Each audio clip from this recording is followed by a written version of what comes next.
একটা তফসিরে দিয়েছে, এইখানে এসে যখন আজরাইল ধরবে, ওর শ্বাসটা যখন বন্ধ হতে থাকবে, তখন ও মনে মনে বলবে সারা দুনিয়াটাকে তোকে দিয়ে দেবো, খালি একটা শ্বাস নিতে দে। তাহলে দুনিয়ার কোনো মূল্য আছে? এবার শেখ সাদি কি বলছে দেখেন, जहां आए बिरादर नुमानत बकर दिलंदर जहां फरी बंदोबस्त मकुंता के एबर उम्र के दुनिया पोस्ट के बेसियर कसे चतु परवरदा कुस्त चुआंगे रफ्तान कोना जाने पाक चेबर तकते मुर्दाने चेबर रुए खा। শেখ সাদি বলছে, হে পৃথিবীর ভাইয়েরা, পৃথিবীকে নিয়ে বেশি প্রেম করো না, এর কোনো মূল্য নাই, বরং পৃথিবীকে যে বানিয়েছে তার প্রেমে পড়ে যাও। জি, একটা সুন্দর যুবতী মেয়ে রাস্তায় যেছে, তো একটা যুবকের দরকার আছে, আছে, তারও বিয়ে হবে এর দরকার। কিন্তু যদি ওই মেয়েটাকে ঝাঁপ দিয়ে ধরে নিয়ে বুক পাড়া দিয়ে পড়ে যায়, তাহলে ওর কপালে লাত জুটবে, জুতা জুটবে, এত পিটানি দেবে, চামড়া থাকবে না, সাইজ করে দেবে, চেহারা চেঞ্জ করে দেবে। কিন্তু ছেলেটা চালাক নয়। চালাক যদি হয়, শেখ সাদি বলছে, মেয়েটা যদি তোকে ভালো লাগে, তা মেয়ের বাপের বুক পাড়া দিয়ে পড়ে যা, ওর বাপকে গলায় ধরে জড়িয়ে পড়ে যা, তোকে কেউ লাথ দিবে না। মেয়ের বাপের গালে চুম খা। মেয়ের বাপকে যদি আপন করে নিস, ওই মেয়েটা তোর কম্বলের তলাতে ঢুকবে, বালিশের নিচে আসবে। আর যেরা তোকে মারছিল, ওর ভাইয়েরা, ওদেরকে তুই শালা বলে ডাকবি, তাতেও রাগ করবে না। অতএব প্রসেসটা ভুল হচ্ছে, মেয়েটাকে ধরবি তো লাত খাবি, আর মেয়ের বাপকে ধরবি তো বউ পাবি। তো শেখ সাদি বলছে, দুনিয়াটা যদি তোকে ভালো লাগে, তোকে লেপটে ধরতে যাস না, ফেরেশতারা মেরে চামড়া তুলে দেবে। যদি দুনিয়া ভালো লাগে, তো আল্লাহকে সাজদায় পড়ে লেপটে ধর, দুনিয়াটা তোর পায়ের জুতা বানিয়ে দেবে। শেখ সাদির কথাটা কত সুন্দর। হ্যাঁ, তারপর কি বলছে দেখেন, কেবার जहां आए बिरादार नेमानत बकर दिलंदर जहां फरी बंदोबस्त मकुंता के एबर उम्र के दुनिया पोस के बेसियर कासे चेतु परवर दकुस। কত সুন্দর কথা বলছে। এই পাগলার দল, এই জমিনের ওপরটা আর আসমানের নিচেটাকে ভরসা করিস না, বাঁকা বেঈমানি। ই পাকা বেঈমান কেন বলেন তো? কোন একটা রান্ডি মেয়ে, বেশ্যা মেয়ে, ওর কাছে আমার দাদু গেছিল, 200 টাকার বিনিময়ে দাদুকে খুব চুমাচাটি করেছে। এরপরে যদি আমার বাপ যায়, তো বলবে না তোর মা হয়ে গেছে, তুই আসিস না। আমার বাপকেও 200 টাকার বিনিময়ে আনন্দ দেবে। তারপরে যদি আমি যাই, তো বলবে না তোর দাদি হয়েছে, আবার বা হয়ে গেছি, খবরদার আসিস না। ও টাকা ছাড়া কিছু বুঝে না। তো এই দুনিয়ার স্বাদটা টাকা ছাড়া কিছু লয়। যে ঘরটাতে তুই পাগল, ওই ঘরটাতে তোর বাপ পাগল ছিল, তোর দাদু পাগল ছিল। যে জমি বাগানকে নিয়ে তুই পাগল, ওই জমি ওই বাগান তোর দাদুকেও পাগলা বানিয়ে রেখেছিল, তোর বাপকেও রেখেছে, তোকেও রাখবে। এর আন্ডি মেয়ের মতো এই দুনিয়াটা, যে মাল পাবে তারই পেছনে দুনিয়া খিলখিল করে হাসবে। কিন্তু যখনই মরে যাবে, এ তো তালাক দিয়ে দেবে। এর সঙ্গে খবরদার প্রেম করবি না। প্রেম করবি তো ওরই সঙ্গে কর যে দুনিয়া বানিয়েছে। কথাগুলো কত দামি দেখেন। সকালবেলায় উঠে গরম পানিতে গোসল করছে, আর কি আর সাবান মাখছে, খুচখুচ খুচখুচ খুচখুচ করে, আর ময়লা তুলছে এমনি করে। আমি এক ইমাম সাহেবকে দেখেছি, খালি 48 মিনিট খালি গোসলই করলো, খালি ময়লা। তখন আমি মাদ্রাসার শিক্ষক ছিলাম, কালেকশন করতে গেছি, তো মসজিদে বসে আছি, দাঁতে করে লুঙ্গি ধরে হাজি। ও যদি 48 মিনিট গোসল করে, তাহলে আর দুনিয়া করবে কি করে? এছাড়া অঙ্ক হিসাবে মিলে না। তো এই অবস্থা দুনিয়াতে। আগে কি সাবান দিয়ে গোসল করে নিলাম গরম পানি দিয়ে, তারপর আয়রন করা কাপড় পরছে, আয়রন ছাড়া কাপড় পরতে পারে না, কি সব মাস্তান। তারপরে এমনি করে বডি স্প্রে মারছে ফিস ফিস ফিস ফিস করে। শেখ সাদি বলছে আর কি লাগাবি বল, দাড়িতে মাথাতে আঁচড়, তারপরে চিরুনি, 28 বার খালি আয়না দেখছে, মনে হচ্ছে যেন পরের বেটি ওর দিকে তাকিয়ে আছে। আর 40 বার পুরো আয়না দেখছে, মনে হচ্ছে যেন বেটা ছেলেরা পাগলা হয়ে গেছে। আর শেখ সাদি ফিক ফিক করে হাসছে আর বলছে যা করবি করেলে, কিন্তু আসলে হিসাবটা করে গা, কাগজ কলম নিয়ে বসে যা, অঙ্ক করে দেখ। চুয়াহাঙ্গে রাফতান কোনা জানে পাক, চেবার থাকতে মুরদানে চেবার রুয়ে খাক। তোর বডিটা সেন্ট আছে কেন? আত্মাটা আছে বলি। আত্মাটা যদি আল্লাহ একবার খুশ করে টেনে নেয়, আতরের চেম্বারেও ডুবিয়ে দিলে কাঁঠাল পচা হয়ে পচবি রে। এত গন্ধ হবে। যে বিবি রাত্রি 12টায় গালে চুমা দিয়েছে, একটার সময় মরে যা, 1:30টার সময় বিবি আর তো ঠোঁটে ঠোঁট লাগাবে না, ঘৃণা করবে। আর ছেলে তোকে আর গলা ধরে জড়িয়ে ধরবে না। অতএব শেখ সাদি বলছে আত্মাটার প্রতি মেহনত কর। আত্মা যদি তোর খোশ মিজাজের হয়ে যায়, সেন্ট তোর গায়ে লাগবে না, আল্লাহর তরফ থেকে তুই সেন্টওয়ালা হবি। চুয়াহাঙ্গে রাফতান কোনা জানে পাক, চেবার তাকতে মুরদানে চেবার রুয়ে খা। জি এবার ছেড়ে দি।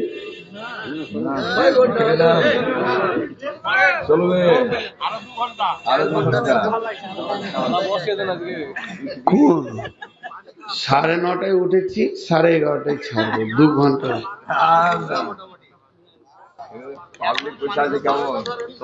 পাবলিক বসে আছে বলে 498 সুগার নিয়ে উঠেছে। এই পানিগুলো কেন খেয়েছি? সুগারের জন্য। জিভটা আটকে গেছে আমার। আমার সুগারের রিপোর্টটা গাড়িতে আছে, দেখাবো। 488 সুগার। আল্লাহ তো আপনাদেরও আছে, আমার একা আছে। ঘর যান, হেদায়েত হয়ে যাবে। তো এই সাবজেক্টটা একটু ধৈর্য ধরেন। 2 ঘন্টার ঊর্ধ্বে, এবছর 1.5 ঘন্টা করে চালাচ্ছি। 2 ঘন্টার ঊর্ধ্বে কোথাও বয়ান করি না, পারবো না। আমি মানুষ, আমার অবস্থা খুব খারাপ, খুব শোচনীয়। আগের চেহারা এখনকার চেহারা দেখছেন তো। আচ্ছা চলেন, সাইড কথা বাদ দিয়ে এরপরে শেখ সাদির তো কথাটা গেল। এবার একজন দার্শনিক কি বলছে, পৃথিবীর মূল্য কেমন দেখ। আমার দিকে তাকাবেন তো বুঝতে পারবেন। মা বোনেরাও তাকান। এটা একটা গাছ, এই গাছের একটা ডাল, এই ডালে একটা লোক ঝুলছে। আর যে ঝুলছে ওর পায়ের কাছে একটা ক্ষুধার্ত বাঘ খালি হাও হাও করছে। বুঝে এলো?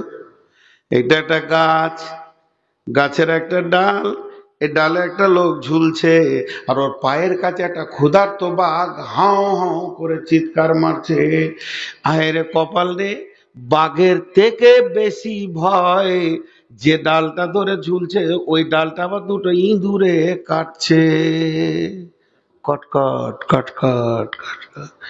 ওই লোকটাকে যদি বলা হয় যে ফেসবুক দেখবি, নাচন কুদন দেখতে চাবে, ও গরম চা লাগবে, মানবে?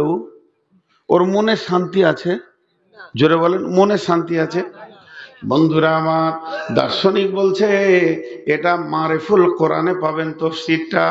একজন বড় মুফাসসির বলছে, শুনে লাও, আমরা প্রত্যেকে আয়ু নামে গাছে চেপে আছি। এখানে যতগুলি লোক আমরা যে গাছে চেপে আছি তার নাম হচ্ছে আয়ু। আর বয়সের ডাল ধরে ঝুলছি। আর আজরাইল ক্ষুধার্ত বাঘ পায়ের কাছে রয়েছে। আর আমার বয়সটাকে 2টি ইঁদুরে কাটছে। সাদা ইঁদুর বলতে দিন, আর কালো ইঁদুর বলতে রাত। দিন আর রাত কটকট কটকট কটকট করে কেটে দিছে। হতভাগা রে, কেমন করে তুমি গানের আড্ডাতে বসে থাকো, কেমন করে তুমি নামাজ ছেড়ে দাও। একজন খ্রিস্টান দার্শনিক বলেছে, তোমাকে যেদিন জন্ম দিয়েছে সেই দিনই তোমার কাছে একটা আড়ি দিয়েছে। করত বুঝেন? কি বলেন? গাছ কাটাটা, সে বয়স কাটছে। আছে না? করত আছে, প্রত্যেকেরই বয়স কাটা করত আছে। সেটা আমাদের সামনেই আছে। এইটা খ্রিস্টান দার্শনিক বলছে, তোমার নাকটা তোমার আড়ি। দেখেন, যেতেও কাটছে বয়সকে, আসতেও কাটছে। আপনি ঘুমাবেন কিন্তু করত বন্ধ নাই, আয়ু কাটছে। এরপরও কেন নিশ্চিন্তে তুমি গুনাহ করতে পারো? সুদের টাকা গুনো কি করে, মদের আড্ডায় বসো কি করে? এরপরেও চলেন, কবি নজরুল একটা কবিতা বলছেন, এক পাগলা বিদেশে থাকে, টাকা মেলাই হয়ে গেছে, দু বাড়ি বানাবে। তো বাড়ি বানাবে তো কোথার জায়গা খুঁজে পেয়েছে না, একদম আসাম থেকে নিয়ে কেরল পর্যন্ত খালি জায়গায় খুঁজছে যে বাড়ি স্পেশাল করে বানাবো। দিয়ে ফারাক্কার নদীটা গ্রীষ্মে শুকিয়ে গিয়েছে আর বালুর চরটা দেখে নিয়েছে, ওইখানে বাড়ি বানাচ্ছে। বুঝতে পেরেছেন? কিরম জায়গায় বানাচ্ছে? বালুর চরে, ভালো জায়গা। ছেলেটার নাম সেলিম। তোকে একজন বলছে, সেলিম জায়গাটা, তোর বাবার টাকা। ওর মুখ সিল হয়ে গেল। ইঞ্জিনিয়ারকে বলছে, এদিকে মাপো, এদিকে বাড়ি হবে, এখানে গ্যারেজ হবে, এখানে এই হবে, এখানে ডাইনিং রুম হবে। ইঞ্জিনিয়ার বলছে, স্যার জায়গাটা? বলছে, তোর বাপের টাকা। এক কথাতে সব মুখ সিলাই। এবার ও বাড়ি ওখানে করবি নদীর মাঝে। কবি নজরুল বলছে, ওকে বেশি কথা বলিও না, একটা কবিতা শুনিয়ে দাও। নদীর একুল ভাঙে অকুল গড়ে, এই তো নদীর খেলা রে ভাই, এই তো বিধির খেলা। সকাল বেলায় আমি রে ভাই ফকির, সন্ধ্যা বেলা মনরে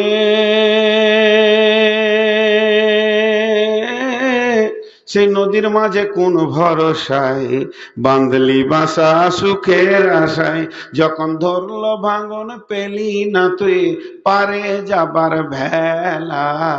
এই তো নদীর খেলা রে ভাই, এই তো বিধির খেলা।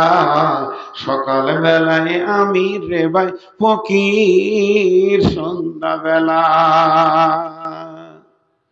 দেহ ভেঙে হয়ে যে মাটি,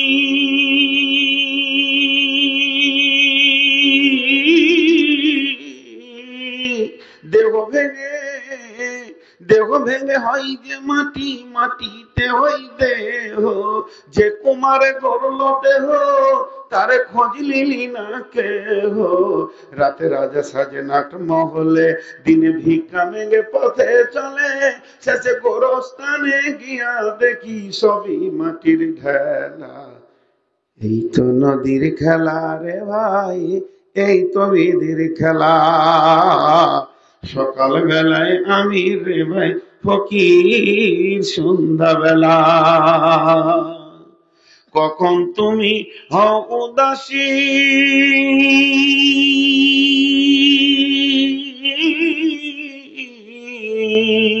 সাহার সারো বেশে, আবার দেখি হও কয়েদি লইয়া কাফন ভেসে। ভাঙা গাড়ার পৃথিবীতে জুয়া আসার খেলা রে ভাই, জোয়ার ভাটার খেলা।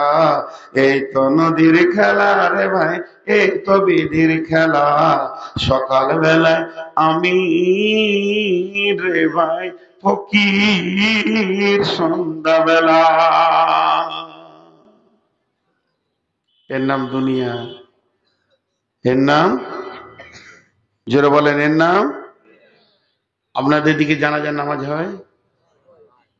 মানুষ মরলে জানাজা হয়? মেয়ে মানুষদেরও জানাজা হয়?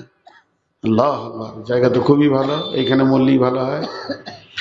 তো জানাজার নামাজের আজান হয়। আল্লাহু আকবার, আল্লাহু আকবার। বেলা 8:30টায় আজান হয়েছে আর কি মায়ের। হঠাৎ জিজ্ঞেস হই, কি ব্যাপার জি? বলে আব্দুল সালাম মারা গেছে রাঙ্গাইপুরে, জানাজা হবে, তার আজান হয়েছে। আপনাদের দিকে আজান হয়? এতগুলো লোক চুপ করে বসে আছেন কি করে গো? ধৈর্য আছে বাবু? 4 বাক্য জিজ্ঞেস করছি তো না বলছে না। আজান হয়, আমাদের দিকে আজান হয় জি, আজান হয়, জানাজা নামাজের আজান হয়। আপনাদের হয় না? আচ্ছা, এখন একটা কথা জিজ্ঞেস করি। আমি মসজিদের ইমাম সাহেব, আজান হয়ে গেছে, আজান হয়ে গেছে, মাগরিবের আজান। একটা ছেলে বলছে, জি আমি একটু ঘর থেকে আসি। যাও। কতক্ষণ টাইম পাবে ও? আমার তকবীরের তাহরিমা বাকি আছে। আজান হয়ে গেছে, লা ইলাহা। আজানের শেষে মুয়াজ্জিন কি বলবে? লা ইলাহা। আর ইমাম কি বলবে? এটার মধ্যখানে টাইম কতটা? 2 মিনিট, 3 মিনিট। এই 3 মিনিট হচ্ছে দুনিয়া। আজান হয়, আপনার আমার জানা নাই। তাফসীর মারিফুল কোরআনে লিখছে, যেদিন তুমি জন্ম নিয়েছ তোমার কানে আজান পড়ে গেছে, তোমার নামে ইমামও রেডি হয়ে আছে, তোমার জানাজার খালি তকবীরটা বাকি আছে। আজান আর তকবীরের মাঝেই তোমাকে দুনিয়া করতে দেওয়া হয়েছে। এরই মাঝে কেমন করে আল্লাহকে ভুলে বসে থাকো? আজান হয়ে গেছে সব আমাদের, খালি ইমাম আসতে বাকি আছে। ঠিক না ভুল? যেদিন তুমি জন্ম নিয়েছ তোমার কানে আজান পড়ে গেছে, তোমার জানাজার নামাজের শুধু ইমাম আসতে বাকি আছে, তকবীর বাকি আছে। সামান্য টাইম আল্লাহ ছেড়ে দিয়েছে, দুনিয়া করো।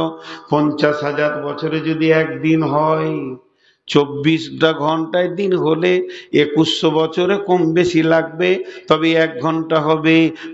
আখেরাতের 50,000 বছরে যদি একদিন হয়, পৃথিবীর 24 ঘন্টা, ওই 50,000কে 24 দিয়ে ভাগ করলে 2100 বছরের কম বেশি লাগবে, তবেই পৃথিবীর 1 ঘন্টা হবে। আর পৃথিবীর ওই ঘন্টাকে 2100 বছরকে যদি 60 দিয়ে ভাগ করে দেওয়া যায়, তাহলে 34 বছর 2 সপ্তাহ কয়েকটা দিন লাগবে, তবেই পৃথিবীর 1 সেকেন্ড হবে। তার মানে যে লোকটা 70 বছর বাঁচলো, কিয়ামতের তুলনায় মাত্র 2 মিনিট দুনিয়া করলো। আল্লাহ এবার কি বলছেন?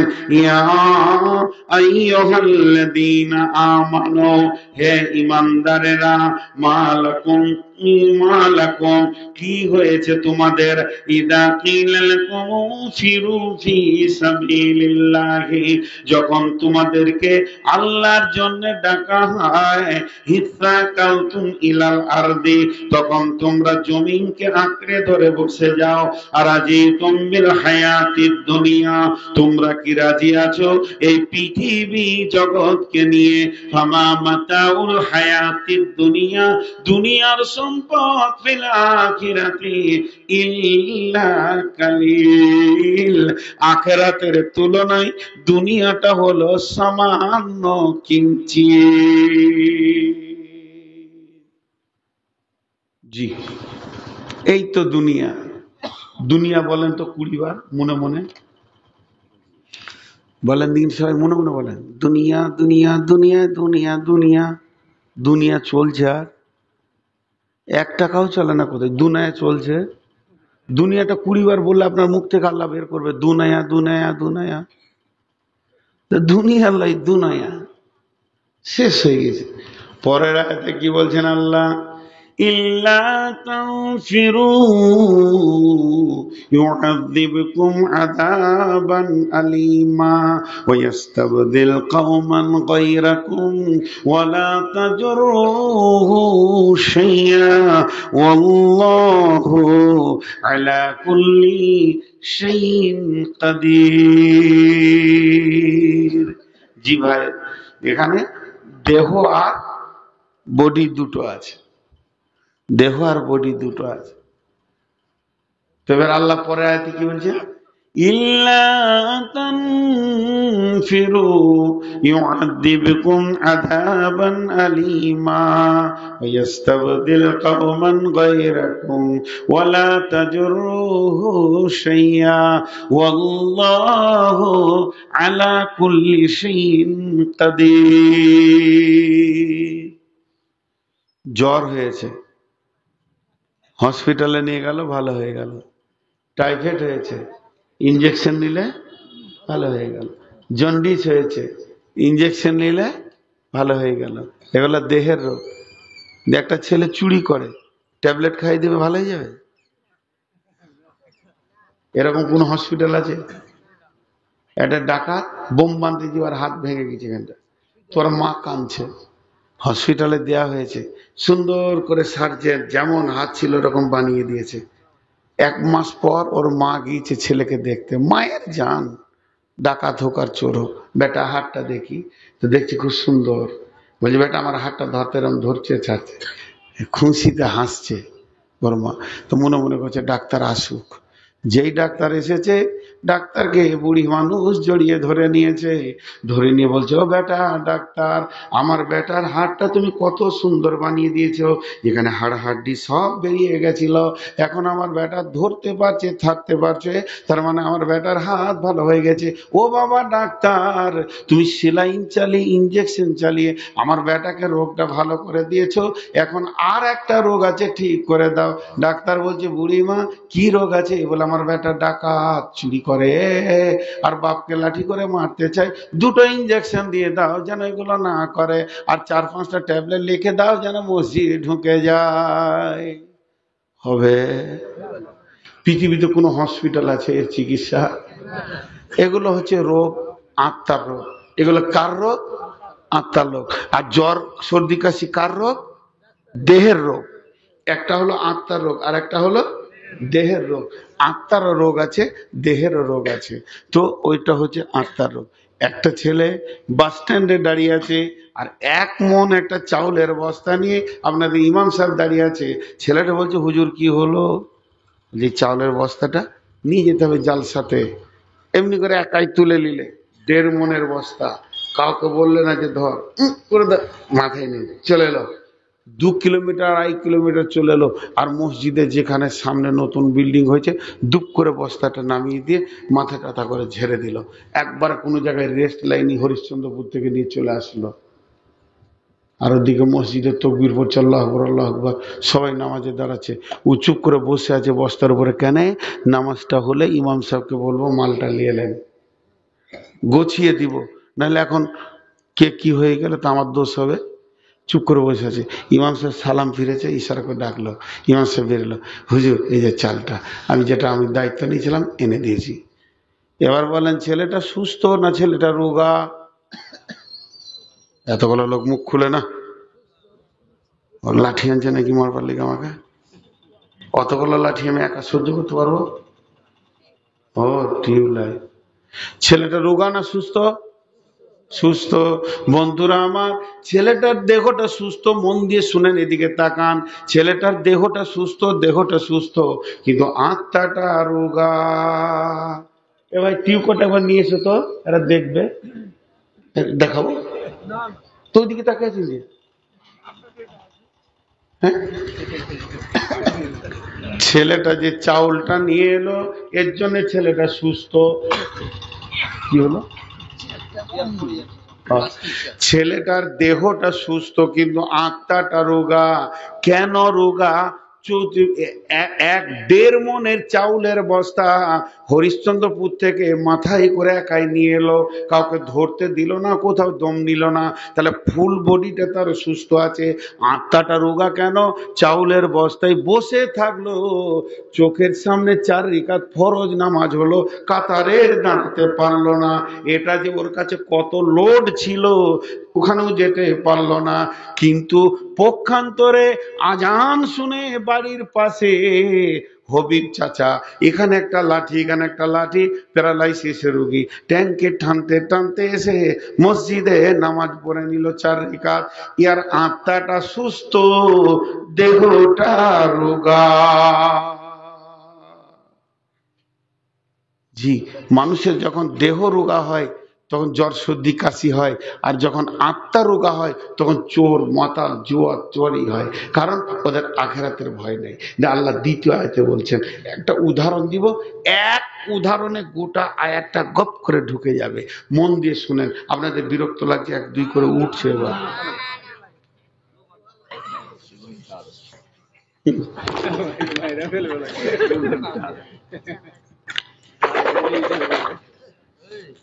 আব্দুল্লাহ এখনো আছে, জুড়ে দিব। এবার একটা উদাহরণ দিব, উদাহরণটা মন দিয়ে শুনেন। এক উদাহরণে একটা গোটা আয়াত ঢুকে যাবে। আপনাদের গ্রামে একজন হাজি সাহেব আছেন, খুব বিখ্যাত মানুষ। তো এক এক মানুষ এক এক জিনিস নিয়ে শৌখিন হয়। ও খুব শৌখিন হচ্ছে গরু, বড় বড় চাষের বল গরু এইসব ভালো ভালো নিয়ে আসে দেশ বিদেশ থেকে। দুইটা গরুতে 1.5 লাখ টাকা দাম, দুইটা গরুতে 1.5 লাখ টাকা দাম। এই খবরটা ফেসবুকে কে দিয়ে দিয়েছে, তো এলাকায় ভিড় লেগে গেছে, খালি গরু দেখার ভিড়। হায়রে গরু, ভিড় লাগিয়ে দেখছে।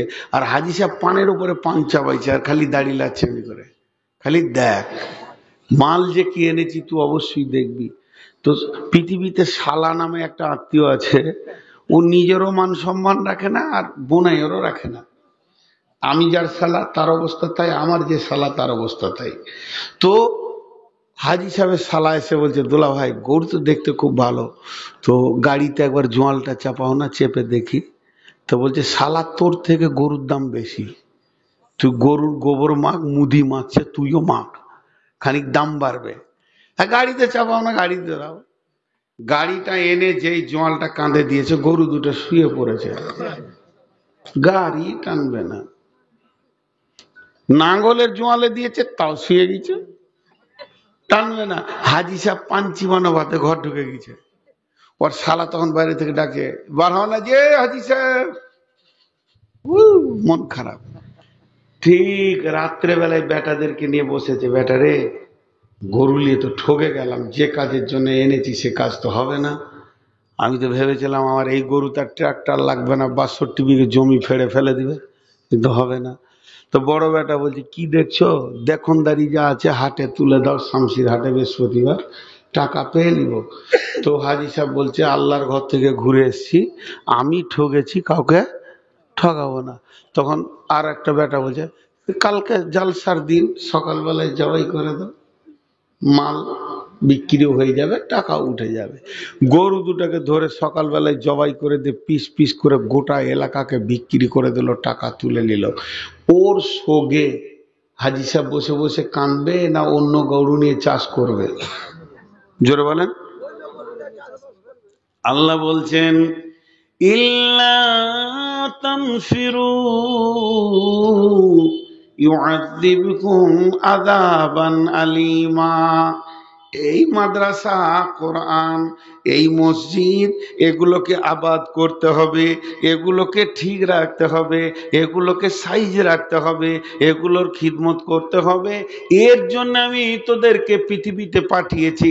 আর তোদেরকে যখন মসজিদ মাদ্রাসা আর কোনো কাজের জন্য ডাকা হচ্ছে, লম্বা হয়ে শুয়ে পড়ছিস, তবে শুনেলে আমি বিজেপি বজরংকে দিয়ে তোদেরকে আগে কষাই দিয়ে পিস বানাবো, আর পিস বানিয়ে তোদেরকে শেষ করে দিয়ে অন্য জাতিকে দিয়ে আমি দিনের কাজ করে নিব।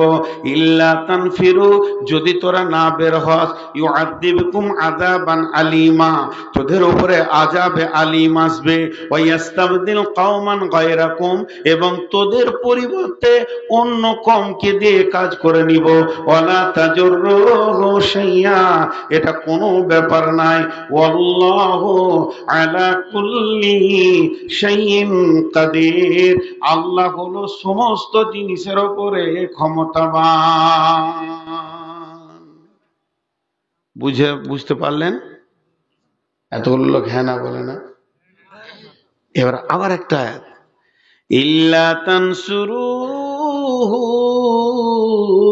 ফাকাদ নাসারাহুল্লাহু ইয আখরাজাহুল্লাযীনা কাফারু সানিয়া সানাইনি ইয হুমা ফিল গার ইয ইয়াকুলু লিসাহিবিহি লা তাহজান ইন্নাল্লাহা মা'ানা ফাআনজালাল্লাহু সাকিনাতাহু আলাইহি ওয়া আইয়াদাহু বিজুনুদিন লাম তারাওহা ওয়া জা'আলা কালিমাতাল্লাযীনা কাফারুস সুফলা ওয়া কালিমাতুল্লাহি হিয়াল উলিয়া ওয়াল্লাহু আজিজুন হাকীম।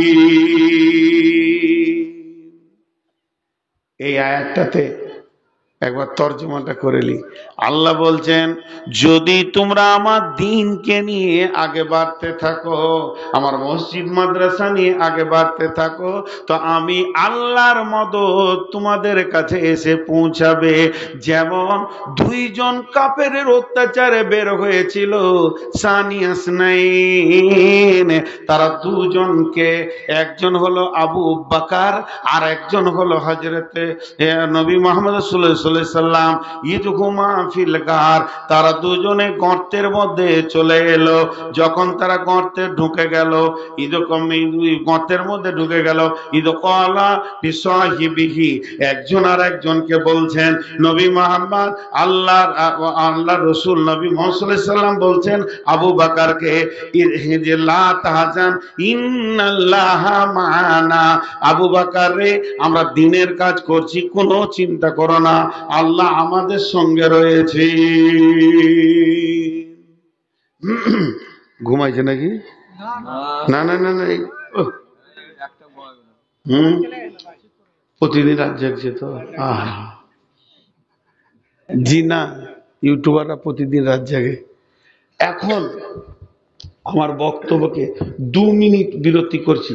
আমি এই আয়াতটা বলবো, কারণ একটা আয়াত, এই আয়াতটা কোথায় লেখা আছে জানেন? এই আয়াতটা কোরআন শরীফের সূরা তওবাতে লেখা আছে। আমি যখন হজ করতে গিয়ে গারে শৌরে উঠলাম, যেখানে আল্লাহ রসুল এবং আবু বকর 3 দিন ছিল, তো ওইখানে গিয়ে দেখছি পাথরে কে আয়াতটা লিখে দিয়েছে। দেখে হৃদয়টা কেমন হলো যে বিশ্বনবী এখানেই লুকিয়েছিলেন। ভাইরা আমার, মাঝে আমি ব্যক্তিগত কথা দুটো বলে নিচ্ছি। এই পৃথিবী জুড়ে এত হজ আর উমরার দালাল বেরিয়েছে, যেটাকে ভাষা দিয়ে প্রকাশ করতে পারা যাবে না। চলে আয় খালি, আর হাজিদেরকে নিয়ে যাচ্ছে এখানে ওখানে ওখানে ওখানে, 3 জায়গায় 4 জায়গায় করে সস্তা প্লেনে, আর রেখে দিচ্ছে এক পাশে যেখানে গরু ছাগলও থাকবে না। এগুলো ভাষা বলতে নাই। আমাকে এই পর্যন্ত কেউ আবার ফোনে বলেছে তুই কি করিস, তার মানে ওর প্রেস্টিজে লেগেছে আর কি। দেখেন, দুটো কথা বলে নি। আপনার গ্রামে একটা মসজিদ আপনারা বানাচ্ছেন আর মসজিদের জালসা করছেন। এখানে একটা মন্ত্রী এসেছে, একটা মাস্টার এসেছে, একটা ডাক্তার এসেছে, একটা প্রফেসর এসেছেন, একজন ধনী ব্যক্তি এসেছেন, একজন শিল্পপতি এসেছেন, একজন বড় কোম্পানি এসেছেন। সবগুলোই দামি মানুষ, সকলেরই ইজ্জত করব, সকলকে নাস্তা করাবো, কাউ বেজ্জতি করব না। কিন্তু নামাজের টাইম হয়ে গেছে, আর গরিব একটা আলিম আছে, কাকে সামনে দেবেন বলেন? গরিব হলো, আলিমকে বলবেন ভাই নামাজটা পড়ান, ওই শিক্ষিত ব্যক্তিরাই ওনাকে ঠেলবেন, ওনারাই বলবেন আপনি নামাজটা পড়ান। অতএব হজ বা উমরা হলো একটা ইবাদত, হজ বা উমরা হলো একটা ইবাদত, হজ বা উমরা হলো একটা ইবাদত। এই ইবাদতটা যদি কেউ করতে চান, তো অবশ্যই দেখবেন যে গ্রুপটা আলিমের না বে আলিমের। আলিম যদি হয় চোখ মুজে চলে যান, আমার সঙ্গী যেতে হবে, এর কোনো মানে নাই। আমি একটা ট্রাভেলস করেছি, ইমাম ইন্টারন্যাশনাল ট্যুর অ্যান্ড ট্রাভেলস, কিন্তু এই ট্রাভেলস আমি আপনাদের খিদমত করতে চাইছি। কিন্তু সে কথা বাদ দেন, আমার সঙ্গে জানান না যান, আলিম হলে চোখ মুজে চলে যাবেন, জাহিলের সঙ্গে খবরদার পা বাড়ায়েন না, আপনার ইবাদতের ঘাটতি আছে। জানেন, বিতর্কের কথা না বললে চলে না, হজ করতে গিয়ে 65-70 জনের কাছে কোরবানির টাকা নিয়ে দিচ্ছে, একজন আর কোরবানি করে না। আপনাকে সে লোক ধরাও খেয়েছে, আপনি জানেন। এগুলো আলিমরা করতে পারবেন ইনশাল্লাহ, তার ভিতর আল্লাহর ভয় আছে এবং সে কাবার সামনে দাঁড়িয়ে এ কাজ করতে পারবে না। এগুলো জাহিলরা করেছে। এই ঘটনাগুলো আপনাদের ভিতরকার নোংরা খবরগুলো বলছি না। আজকে তারা বাড়ি গাড়ি পাকা সব করে নিচ্ছে। আল্লাহ আমাকে যথেষ্ট দিয়েছে জালসার ময়দানে, আমি গরিব নই, কিন্তু তারপর এখানে নামলাম কেন? যে আপনাদের মতো লোকের কিছুটা খিদমত করব। বিধায় আলিমদের সঙ্গে যাবেন। যাই হোক, কথা বলতে বলতে প্রসঙ্গে এসে গেল, এটা গারে শৌরে এই আয়াতটা দেখেছিলাম যে লিখে দিয়েছে কেউ পাথরে। গারে হেরাতেও আমি উঠেছি, মাশাআল্লাহ। আপনারাও যদি আমার সঙ্গে যান, মক্কা মদিনাকে সুন্দর করে, গোটা কোরআন তো মক্কা মদিনাতেই সম্পৃক্ত হয়ে আছে, সেগুলোকে বুঝিয়ে দেবো ইনশাআল্লাহ। তো যাই হোক, আল্লাহ তাবারক ওয়া তাআলা বলছেন তোমরা যদি আমার মদত করো তো তোমার মদত আমি করব। একটা উদাহরণ দিব। পৃথিবীতে সব থেকে প্রেমের সম্পর্ক কি জানেন? অত প্রেম বিবির সঙ্গেও নাই, যে প্রেমটা নাতি পুতার সঙ্গে আছে। ই যত বুড়া ও তত ছোট, প্রেম কত আছে না? নাতি পোতার সঙ্গে দাদু নাতির একটা আলাদা সম্পর্ক, এইটুকু। আর এই বুড়া খুব মহব্বত, ও যেখানেই যায় সাথে নাতিকে নিয়ে ঘুরে, যেখানেই যায় পোতাকে নিয়ে ঘুরে। এখন দাদু সুগারের রুগী, রাতে রুটি খায়, বাড়িতে গম আছে কিন্তু আটা শেষ। বৌমা বলছে শ্বশুরকে, আব্বা 20 কেজি গমকে একটু পিষে নিয়ে আসেন, আটা শেষ হয়ে গেছে, তো রুটি বানাতে হবে আপনার জন্য রাতে। তো শ্বশুর বলছে দে মা, বেঁধে দে। তো 20 কেজি গমকে বেঁধেছে একটা কাপড়ের, মোটা কাপড়ের ভালো বস্তাতে, ঝেড়ে ঝুড়ে পরিষ্কার করে বেঁধে দিয়েছে। ভালো করে শুনবেন এইখানটা, নাহলে আরেকটা বুঝতে পারবেন না। যেই বেঁধে দিয়েছে, মুখটাকে বেঁধে, এবার বুড়া মানুষ এইখান থেকে 1 কিলোমিটার 1.5 কিলোমিটার দূরে মেশিন আছে, ওইটাকে নিয়েও যাবে। তখন পোতা ঘুমিয়েছিল দুপুরবেলায়, ওর বয়স মাত্র 2.5 বছর 3 বছর। উঠি জামা পরে নিয়েছে উল্টো দিকে, দাদু যেছে মানে আমাকে নিয়ে যেছে না কেন, ব্যাপারটা কি, আমিও যাব। তখন মুরব্বী মনে মনে ভাবছে এটা 20 কেজি, ফের ওটাও 20 কেজি, তো আমার তো জ্বালা কঠিন হয়ে গেল। তো একটা তো মাইনাস করতে হবে বাবা। এবার ওকে বোঝাচ্ছে, দাদু ভাই খবর শুনেছে? বলে কি খবর? বলে ফেসবুকে বেরিয়েছে একটা বাঘ এসছে, রয়্যাল বেঙ্গল টাইগার, একদম মানুষ পেলে ফেড়ে খেয়ে নিছে। তখন ও ছোট হাতি বলছে এমন মারবো বাঘের দাদুর দাঁত ভেঙে দিব। কাজ হলো না, তাহলে ও যাবে। এরপরে বুদ্ধি করছে, এ নদীর বাঁধ ভেঙে পানি আসছে, বন্যা কত, বলছে আমি হেলে চলে যাবো, মানে ও যাবি। শেষকালে দাদু কোনো রকমে কোনো রাস্তা খুঁজে পেছে না, কারণ ওর মেন্টাল চাপ কি আছে, মোড়ে যদি যেতে পাই জিলেপি যা ভাজছে, বাস জিলেপি পেয়ে নিব, পাঁপড় পেয়ে নিব, দিলখুশ পেয়ে নিব, দাদুর স্বাদ ছাড়া যায়? শেষ যুক্তি বুড়া কি বের করেছে দেখেন, দাদু ভাই ওইটাকে, বলে মা, ওটা তোমার মা আমার বৌমা, তাহলে আমাদের দুই ভাইয়ের মা। মা এখন 20 কেজির গমের বোঝা দিয়েছে, 20 কেজি ওজন। যদি তোমাকে আমার সঙ্গে যেতে হয় তা বোঝাটা তুমি আমি দুজন অর্ধেক অর্ধেক নিয়ে যাব রাস্তায়। পারবে 20 কেজি নিতেও? 2.5-3 বছরের ছেলে 20 কেজি মাল বইতে পারবে? কিন্তু পারবে না, ঠিক আছে, কিন্তু মাথা ভিড়িয়ে দিলে দেন, প্রথমে আমি লিভ, পরে অর্ধেক রাস্তা আপনি নেবেন। তখন দাদু রেগে গিয়ে বলছে লে, এমনি করে তুলে ওর মাথাতে চুলে খালি টাচ করেছে, আর ওপর দিকে ওজনটা ধরে আছে কে? দাদু। সমস্ত ওজনটা এমনি করে ধরেছে, দাঁত কিটিমিটি করে, আর ওর চুলে লেগে আছে, আর কচি কচি হাতগুলো দিয়েছে, আর মাঞ্জা হিলিয়ে হাঁটছে, ভাবছে মালটা ওই বইছে। আর ওর যত খেলার সাথী রাস্তায় খেলছে, খালি এমনি করছে, খালি দেখ পারবি। কিন্তু আসল খবর ওকে আছে, যেটা বলেন আছে। তো আল্লাহ তাবারাক ওয়া তাআলা বলছেন, এবার ওই লোকটা যখন মেশিন ঘরে পৌঁছালো, আর মেশিন ঘরে পৌঁছানোর পর ওর আটাটা পিসা হলো, কিংবা কারেন্ট নাই, ট্রান্সফরমার পড়ে গেছে, হলো না, হবে কিন্তু হবে না, দুটার মধ্যে একটা হবে। কিন্তু বাচ্চাটা কলকল কলকল করে ঘেমে গেছে, কারণ ওর তো টেনশন 20 কেজি মাল নিয়ে যাচ্ছি, কলকল করে ঘেমে গেছে। দাদু তাড়াতাড়ি দোকানের বেঞ্চে বসে, রুমাল বের করতে সময় লাগবে, সাদা জামা দিয়ে নাতি ভাইয়ের পোতার মুখটা মুছে দিচ্ছে, আর 2 গালে চুমা দিয়ে বলছে ভাই আজকের বোঝাটা তুমি বয়ে এনেছো, তুমি কত বীর, তুমি কত মাস্তান, তুমি আমার থেকে ক্ষমতা বেশি রাখো, আমার আটা গহম পিসা হোক আর না হোক, আগে জিলাপি তুমি লাও, তোমার শখটা আগে মিটিয়ে দিই। জিলাপি দিলকশ পাঁপড়ে ওর হাত ভরে দিলে ও খুশি, যে কারণে ছিল। আল্লাহ বলছেন ইল্লা তানসুরুহু ফাকাদ নাসারাহুল্লাহ, পৃথিবীর কেউ তোরা মাথা ভিড়িয়ে এটার ওজন নিতে পারবি না। পাহাড় পর্বত মানেনি চ্যালেঞ্জ, আমার দিনের উপকার করবি তোরা, এটা আমি আশা করি না, খালি আমি চাই তোরা ওই বাচ্চাটার মতো মাথাটা ভিড়া। ইল্লা তানসুরুহু, তোরা যখন আমার দিনের জন্য মাথা ভিড়িয়ে দিবি, ফাকাদ নাসারাহুল্লাহ, তখনই আমার কুদরতি হাতটা তোদের তোদের মাথার উপরে থাকবে। তোরা খালি টাকা কালেকশন করবি, কলকল করে ঘেমে যাবি, আমার মসজিদটা বানিয়ে দিবি। আর যখনই মসজিদটা হয়ে যাবে, হাসরের ময়দানে আমি বলবো, বান্দা রে, তোমারই মেহনতে, তোমার ঘামে আমার কোরআন টিকেছে, মাদ্রাসা টিকেছে, মসজিদ টিকেছে। এসো, তুমি যে উদ্দেশ্যে ঘাম ফেলেছো, ওই জিলেপি জান্নাত, আগে তুমি জান্নাতে যাও। আল্লাহ বলছেন, ইল্লা তানসুরুহু ফাকাদ নাসারাহুল্লাহু ইদ আখরাজাহুল্লাযীনা কাফারু সানিয়া ইসনাইনি।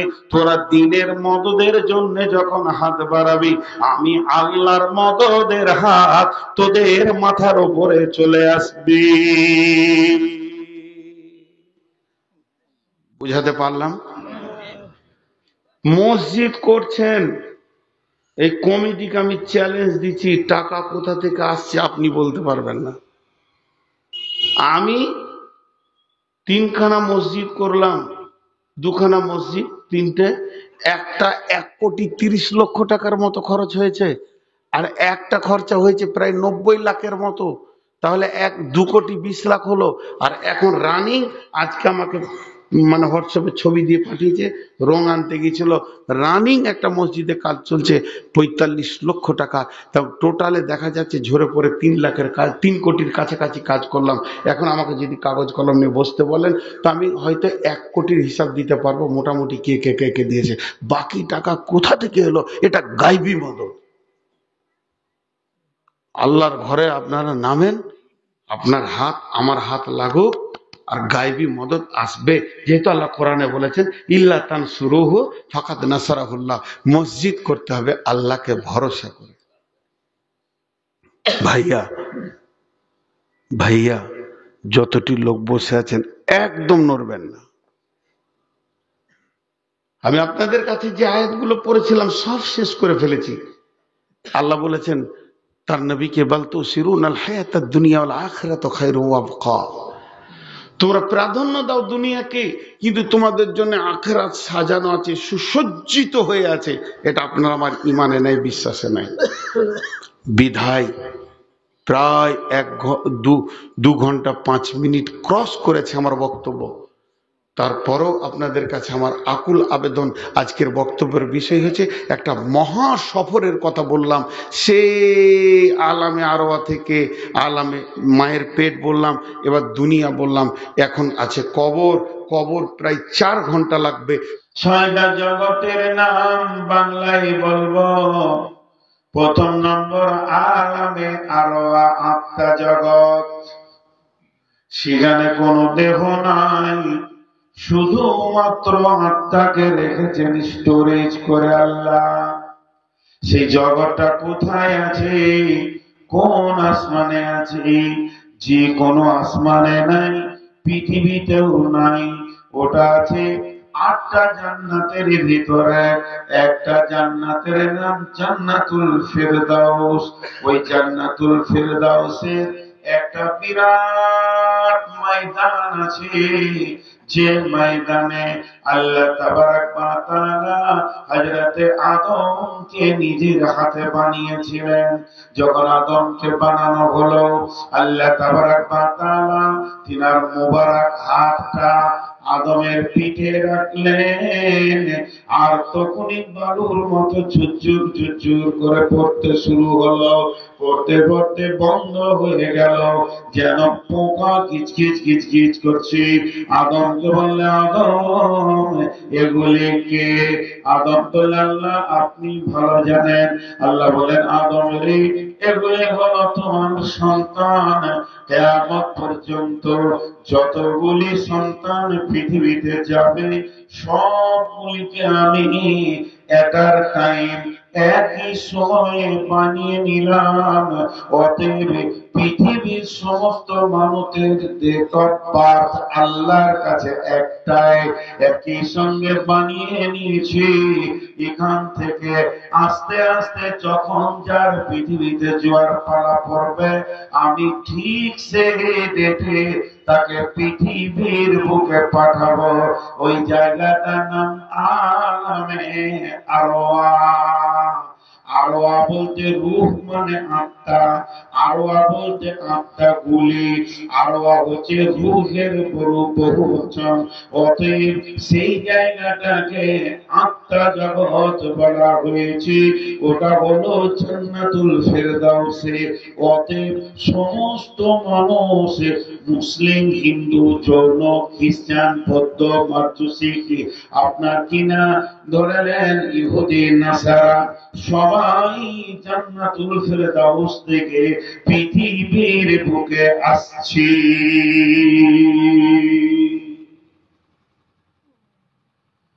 এরা হলো আত্মা জগৎ। নাম্বার 2, সে আত্মা জগৎ থেকে একে একে আমরা আসছি দেহ জগতে, যেটাকে আলামে আজসাম এর জিসিমের বহু বচন। জিসিম মানে বডি, আজসাম মানে বহু বডি। তার মানে এটাকে একটা জগৎ বলা হয়েছে। পৃথিবীর সমস্ত মানুষকে ওই জগতে স্বল্প দিন থাকতে হয়। একদম সাদা ভাষায় সেটা হলো মায়ের পেট। দেহ জগৎ, এখানে কিছুদিন থাকতে হয়। এটা কেন করলেন এটা আল্লাহ জানে, বলছি একটু পর।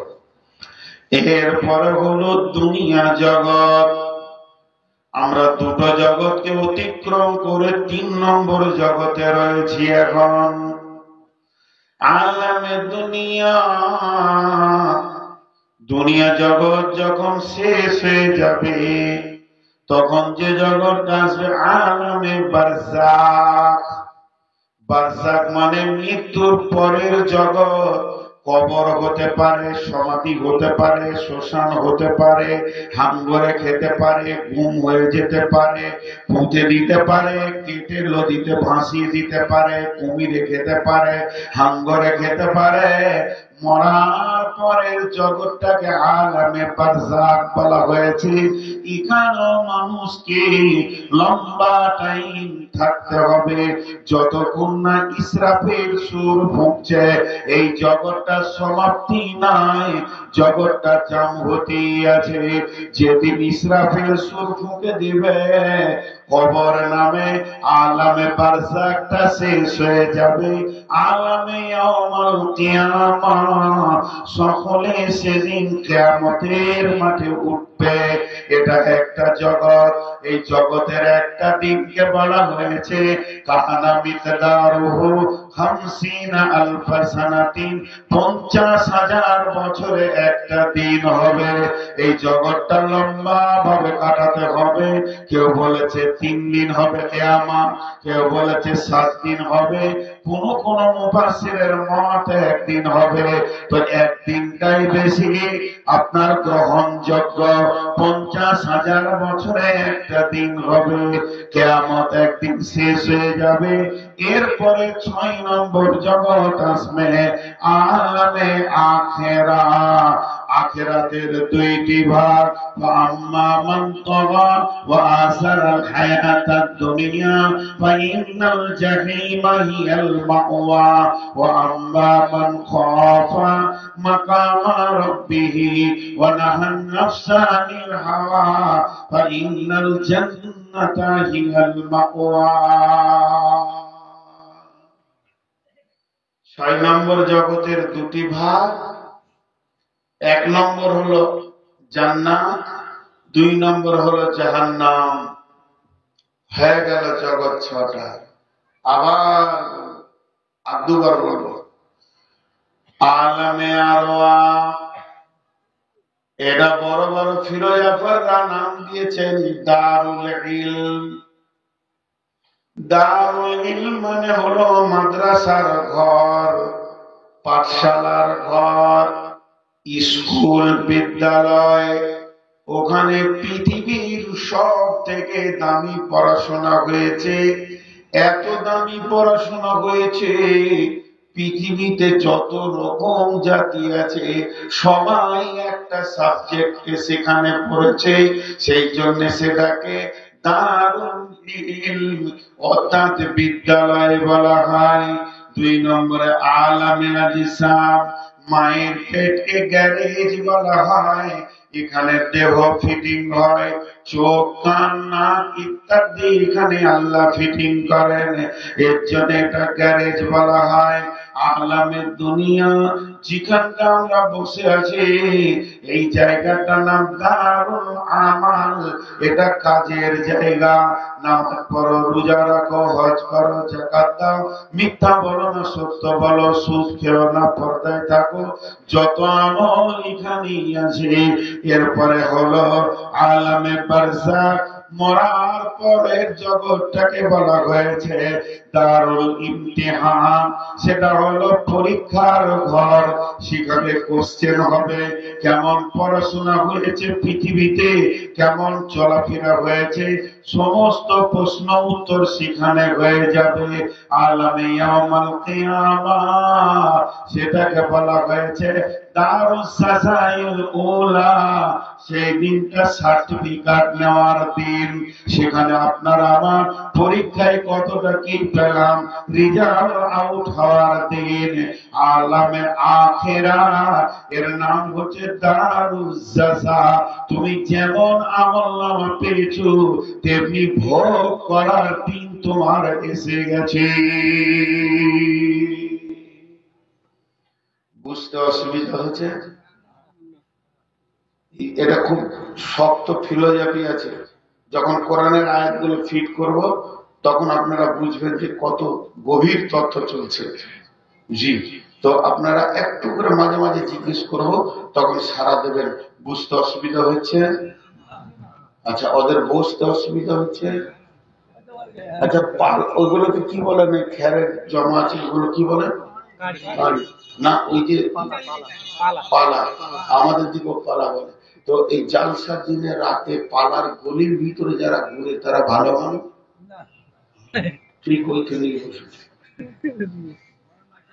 জি, আমি বললাম যে বসেছে মনে হচ্ছে পায়খানা ফিরতে বসে, আবার কত জ্বালাবে। এই পেছনে তোরা দাঁড়িয়েছিস, বস, তোদের চামড়া তো বহুত মোটা রে, বস। ছোট ছেলে আবার দাঁড়িয়ে আছে। হ্যাঁ, তাহলে এই জগৎ কটা আরেকবার বলুন। এর যে রং কত চেঞ্জ করা হবে, 17-18 রকম চেঞ্জ করা হবে। আরেকবার বলে ছেড়ে দিব। বিরক্ত লাগছে নাকি? লাগবে না, বকছি না মাত্র। চলেন আলামে আরো আত্মা জগৎ, সেখানে কোনো আমল নাই, নেকিও নাই, গুনাহ নাই। আলামে আজসাম, মায়ের পেটে কোনো আমল নাই, নেকিও নাই, গুনাহ নাই। আলামে বারসাক, কবর, সেখানেও কোনো আমল নাই, নেকিও নাই, গুনাহ নাই। আলামে ইয়াউমুল কিয়ামাহ, কিয়ামতের মাঠে কোনো নামাজ নাই, রোজাও নাই, নেকিও নাই, গুনাহও নাই। আলামে আখিরাত, জান্নাতে জাহান্নামে কোনো আমল নাই, কাজ নাই, নেকিও নাই, গুনাহ নাই। 4 বার হলো বলা। নাম্বার 5, আলামে আরওয়াহ, একদিন আদমকে দিয়ে শুরু হয়েছে, একদিন আত্মা শেষ হয়ে যাবে। আলামে মাদিসা, মায়ের পেটে একদিন বাচ্চা আসে, একদিন মা ডেলিভারি করে দেয়, সেটাকে আর রাখে না। এত মহব্বতের মা বলে না 9 মাস 10 দিন, 10 মাস 10 দিন হয়েছে বাচ্চারে, তুমি 5 বছর থাকো। ডেলিভারি করার জন্য মা ছটফট করে। তেমনি বন্ধুরে, একদিন মায়ের পেটে আসা শুরু হয়েছিল, একদিন শেষ হয়ে গেল। আলামে দুনিয়া, এখানে নেকি আছে, গুনাহ আছে, আমল আছে, কাজও আছে। একদিন পৃথিবীতে একটা মানুষকে নিয়ে আবার শুরু হয়েছে, একদিন পৃথিবীতে কেউ থাকবে না। ওয়ানুফিকা ফিস-সূরি ফাসরিকা মান ফিস সামাওয়াতি ওয়া মান ফিল আরদি ইল্লা মান শাআল্লাহ। আল্লাহ বলছেন, আমার ইসরাফিল সুর ফুঁকে দেবে, বিশ্ব ভূমণ্ডলটাকে চির বানিয়ে দেবে। গরু, ছাগল, হাঁস, মুরগি, পিপিলিকা, ঘর বাড়ি, পাহাড় পর্বত, জঙ্গল, গাছপালা, নদী নালা কিছুই থাকবে না। সূর্য থাকবে না, উঠবে না, ডুববে না, আলো হবে না।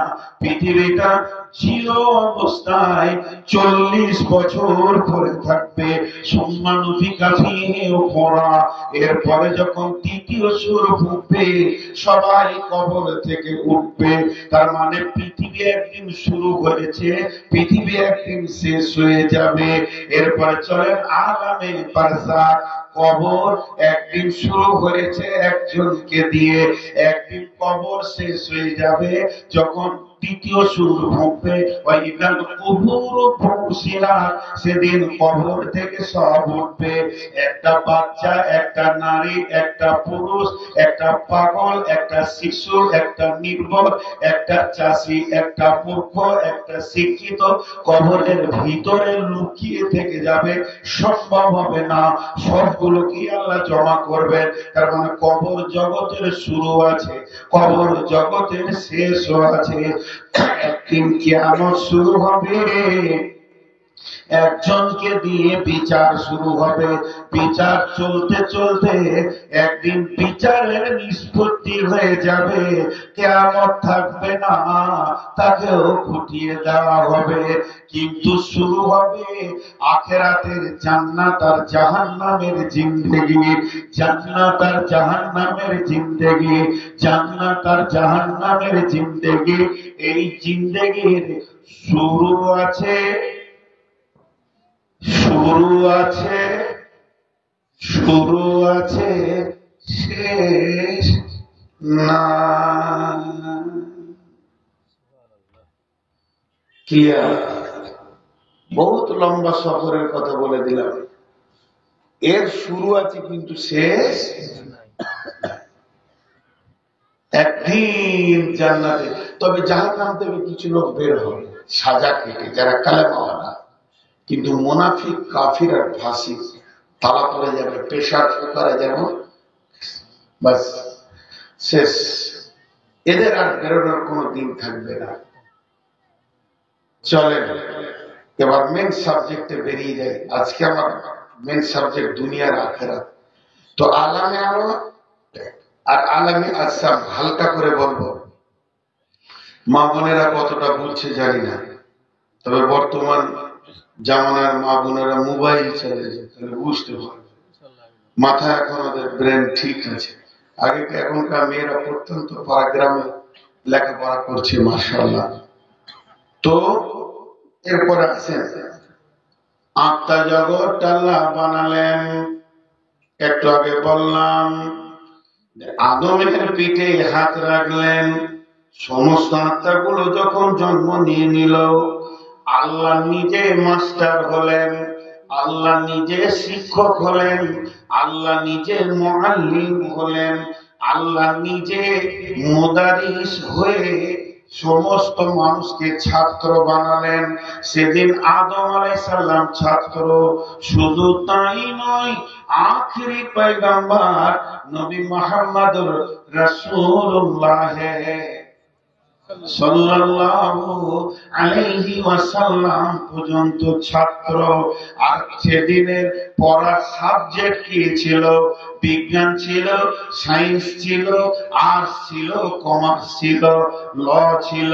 জি না, সেই দিনের সাবজেক্টের নাম হচ্ছে, সকলে জোরে বলবো, র। কি? সবাই বলিনি কি? কি? এর থেকে বড় সাবজেক্ট এই জগতেও নাই, পরে জগতেও নাই, তার আগেও ছিল না। রবের মতো হার্ড কঠিন সাবজেক্ট আর পৃথিবীর বুকে আসেনি। যে রবকে চিনল সে হলো শিক্ষিত, যে রবকে চিনল না তার টাইটেল হচ্ছে জাহেল। তার মতো জাহেল আর পৃথিবীতে নাই। বিশ্বনবী নিজের চাচার নাম দিল আবু জাহেল।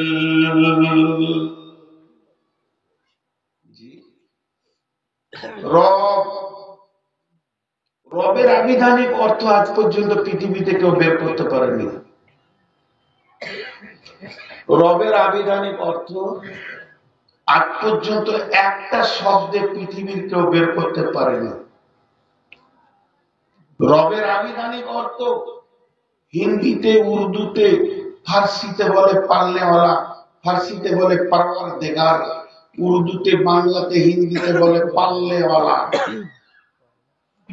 জি। আর ইংরেজিতে বলে কেয়ারটেকার। যে যা বলবে বলুক, কিন্তু এর আসল তথ্যবহুল কথা কেউ বের করতে পারেনি। এখন ছোট্ট করে একটা কথা বলি, যেটা দার্শনিকরা বলেছেন, 3 বার বলবো, বাচ্চা শিশুরা মুখস্থ করে না। এটাতে সামান্য আইডিয়া দেওয়া গেছে। অনস্তিত্ব থেকে অস্তিত্ব দিয়ে আনুপাতিক হারে যিনি আমাদের চাহিদা মেটান তিনি আমাদের রব। অনস্তিত্ব থেকে অস্তিত্ব দিয়ে আনুপাতিক হারে যিনি আমাদের চাহিদা মেটান তিনি আমাদের রব। অনস্তিত্ব থেকে অস্তিত্ব দিয়ে আনুপাতিক হারে যিনি আমাদের চাহিদা মেটান তিনি আমাদের রব। তার মানে রব এমন একটা সাবজেক্ট, রব মানে আপনার সমস্ত চাহিদা যিনি মেটান তিনি আমাদের রব। এই রবের পরিচয়টা পৃথিবীতে পাওয়া অনেক কঠিন। একটা হলো আল্লাহর জাত আর একটা হলো আল্লাহর সিফাত। আল্লাহর জাত আর সিফাত কাকে বলে? একটা আল্লাহর বডি আর একটা আল্লাহর গুণ। এই যে মাথাতে থেকে পা পর্যন্ত কালো জুব্বা পরে মাইকের সামনে হাত পা নাড়ছে, এর নাম হচ্ছে নূর মোহাম্মদ। নূর মোহাম্মদটা হচ্ছে এই বডির জাত। এর সিফাত হচ্ছে এই ড্রাইভার, এই বক্তা, এই পাইলট, এই ডাক্তার, এই মাস্টার, এই ইঞ্জিনিয়ার। এগুলো মানুষের নাম নয়, এগুলো মানুষের কাজের উপাধি। তেমনি আমার আল্লাহর একটাই নাম, নামটা হচ্ছে আল্লাহ। রব কিন্তু আল্লাহর নাম নয়, রব হচ্ছেন আল্লাহ। রব কে না আল্লাহ? আপনাকে যদি কেউ জিজ্ঞেস করে তোমার পালনেওয়ালা কে, তো বলবো আল্লাহ। ওইটা বাংলায় বললাম, তোমাকে খেতে পড়তে কে দেয়? আপনি বলবেন আল্লাহ। আমি এক কথায় বলবো তোমার রব কে? আপনি বলবেন আল্লাহ। তা এই রব হলেন আল্লাহ, যিনি আমাদের আনুপাতিক হারে চাহিদা মেটান তিনি আমাদের আল্লাহ। এই শিক্ষাটা আল্লাহ নিজে দিয়েছেন।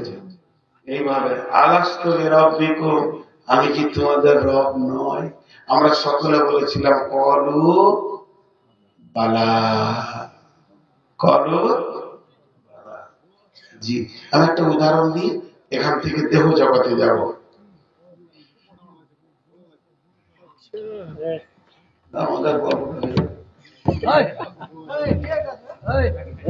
আপনি না, উনি ঠিকই বলছেন, আমি আজকে শুনে শিখেছি, ওনার কথাটা দাবি ঠিক আছে। ছবিটা তুমি এত বড় করেছো, মোচগুলো মনে হচ্ছে বাঁশ তলায় বাঁশ পড়ে আছে। এত বড় ছবি করে মেয়েরা বায়ান শোনা বাদ কেটে পড়ছে, ভাবছে যে মানুষ না বাঘ না কোনো জন্তু এসেছে। আবার দাঁড়িয়ে করে তো মনে হবে যে বাঁশ ছাঁ। সুন্দর একটা ছবি হবে, আওয়াজ তো শুনছে, ঠিকই বলেছেন উনি, আমার কথাটা উনি বলে দিয়েছেন। পানি খায় এরকম করলে তো বিরক্ত লাগবে, পানি দেখে তেমন যাবে।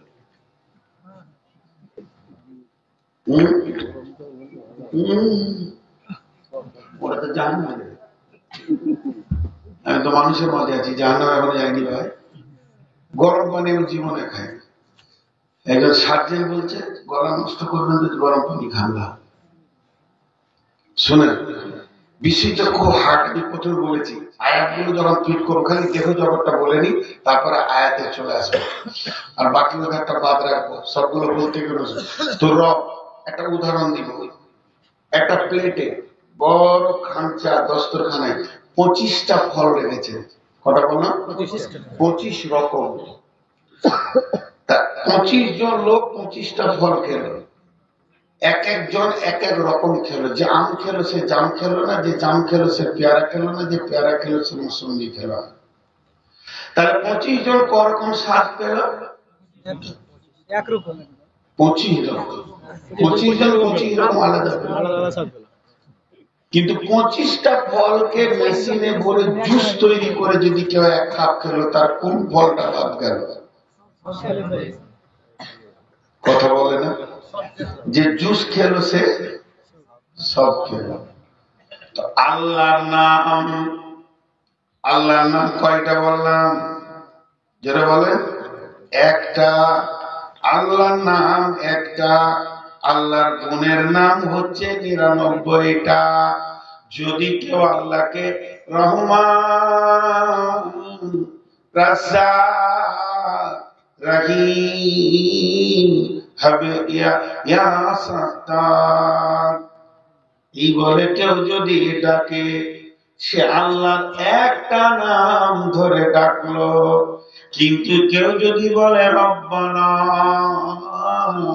সমস্ত নামের যে গুণটা আছে রবের ভিতরে ওটা লুকানো আছে। এর জন্য রব বহু অর্থে ব্যবহার হয়। তারে আমার আল্লাহ শর্ট করে দিয়েছেন আমাদের জন্য, যখন তোরা ভিক্ষা করবি আমার কাছে তো আল্লাহ না বলে রব বলবি, তাহলে সব নামগুলো একসঙ্গে হয়ে যাবে। তোর যেটা চাওয়ার আছে চেয়ে নিবে। তাই কোরআনে চাওয়ার ব্যাপারে যতগুলি আয়াত এসেছে, রব্বানা ফাগফির লানা যুনুবানা, রব্বানা আতমিম আলাইনা নূরানা, রব্বানা ওয়াতুব আলাইনা রব্বি হাবলি। এইভাবে রব দিয়ে আল্লাহ চাইতে শিখিয়েছেন। অতএব পৃথিবীর যা কিছু চাইবো রবের কাছে চাইবো। এখন আল্লাহ আমাদের রব, সেই রবই আমাদের সব। আল্লাহ আমাদের রব, সেই রবই আমাদের সব, যা কিছু লাগবে সব। এই জন্য আমরা জোরে বলবো আল্লাহ আমাদের রব, সেই রবই আমাদের সব। শিক্ষাটা কে দিয়েছেন? আল্লাহ নিজে। আরেকবার বলি, শিক্ষাটা কে দিয়েছেন? তাহলে অন্য জাতিরা শিক্ষাটা পেয়েছে কি পায়নি? পেয়েছে, কিন্তু ধোঁকাবাজি করে দিয়েছে তারা। শিখিয়েছেন আল্লাহ। এরপরে দেহ জগৎ, এই শিক্ষাটা কাকে দিয়েছে? দেহকে না আত্মাকে? যেটা বলে দেহকে নয় আত্মাকে। শিক্ষাটা কাকে দিয়েছে? দেহকে না আত্মাকে? আত্মাকে। এখন ওখানে দেহ নাই। এবার বলেন, আমি একদিন ব্যবসা করছি আর দোয়া করছি, আল্লাহ আল্লাহ তুমি এটা দান করছি, আল্লাহ তোমাকে দাও, ওই দাও, আল্লাহ তুমি জান্নাতুল ফেরদাউস দাও, পুরুষেরাদের বার করে দাও। 200 টাকা দিয়েছে খাদিজা বেগম, আল্লাহ তাকে পুরুষেরাদের বার করে দাও। এমন সময় একটি মহিলা 500 টাকা দিয়ে পাঠিয়েছে মাদ্রাসায় দেবো, যে হুজুরকে বলো আমার সন্তান হয়নি যেন দোয়া করে দেয়। আমি বলছি আল্লাহ বোনকে তুমি একটা ভালো সন্তান দাও, তার কোলকে তুমি ভরে দাও, আনন্দে উৎফুল্ল করে দাও। সন্তানকে দেয় খালি 3 জনা বললো, সবাই চুপ করে আছে। সন্তানকে দেয় একজনের জালসা শুনছে, আর একজন সুর করে মৌলানা আব্দুল আহাদ বয়ান করে দিলে যার ছেলে আলেম হবে তার মাথায় নূরের তাজ দেওয়া হবে কিয়ামতের মাঠে। আলিম হাফিজের বাপকে মাকে তবু এসে 200 টাকা দিয়ে 500 টাকা দিয়ে বলছে হুজুর দোয়া করেন যেন আমি ভালো ছেলের বাপ হতে পারি, তাহলে ওকে হাফিজ আর আলিম বানাবো। খুব দোয়া করে দিল। পরের বছর আবার ওই বক্তা এসেছে আব্দুল্লাহ সাহেব, ও বলছে হুজুর আমার ছেলে হয়নি, হুজুর আমার ছেলে হয়নি। এবার কি সমস্যায় পড়েছে, আপনি দোয়া করলেন কিন্তু আমার কোনো ছেলে পিলে হয়নি। তো জিজ্ঞেস করছে বিয়ে করেছ? বলছে না বিয়ে করিনি। বিয়ে করিনি? আচ্ছা বিয়ে করলি না তো তো ছেলে হবে কি করে রে বাবা? এটা তো আমরা সহজেই বুঝতে পারছি, যে হাসছি। আল্লাহ যদি সন্তান দেন তাহলে বিয়ের দরকার কি? আল্লাহ সন্তান দেবেন আমার বিয়ের প্রয়োজনটা কি? বিয়ে করো, পরের মেয়ে হারাম আছে তাকে মহারানা দিয়ে হালাল করো, সাক্ষী দাও, খুতবা করো, যে তাকে বিবি হিসেবে বিছানায় নিয়ে এসো। বিছানায় নিয়ে আসার পর তার সঙ্গে তুমি প্রেম আলাপ করো, তার সঙ্গে দৈহিক সম্পর্কে মেতে যাও। তারপরে দুজনের গোসল ফরজ হয়ে গেল, এবার গোসল করো। তারপরে দুইজনের শুক্রাণু ডিম্বাণু এক জায়গায় হবে, ক্রসের সম্পদ গুলো, এরপরে সন্তান পৃথিবীতে আসবে। তাহলে আল্লাহ যদি সন্তানটা দেন তো মা বাপের সম্পদ গুলো কোথায় যায়? মা বাপের সন্তান গুলো কোথায় যায়? এই সম্পদ গুলো কি হয়? জি, আল্লাহর কুদরত যেখানে স্বামী স্ত্রীর মিলনের ভিতরে যে আল্লাহর কুদরত কত বড় ভরা আছে জানেন? শুধু এইখানটা যদি তফসিল করি তো ইনশাআল্লাহ আজকে আর অন্য কোনো জালসা করতে হবে। আল্লাহ বলছেন হাল আতা আলাল ইনসানি হিনুম মিনাদ দাহরি লাম ইয়াকুন শাইয়্যান মাযকুরা ইন্না খালাকনাল ইনসানা মিন নুতফাতিন আমসাজিন নাবতালিহি ফাজআলনাহু সামিআন বাসীরা। আল্লাহু আকবার। সকলে জোরে করে বলেন আল্লাহু আকবার। কত বড় কথা বলেছি জানেন? এটা যখন তফসিল করেছিলাম ঠাকুরগাঁয়ে, তো একজন অল বাংলাদেশ শিক্ষক সমিতি সেক্রেটারি, হাই স্কুলের অল বাংলাদেশের, জি অনেক দামি মানুষ তিনি বলছেন আমার মনে হয় চেয়ার থেকে পড়ে গেল, আমার আর হুঁশ থাকছে না। শিক্ষিত মানুষ, তিনি কতটা ক্যালকুলেশন নিয়েছেন। ইকরা আজকে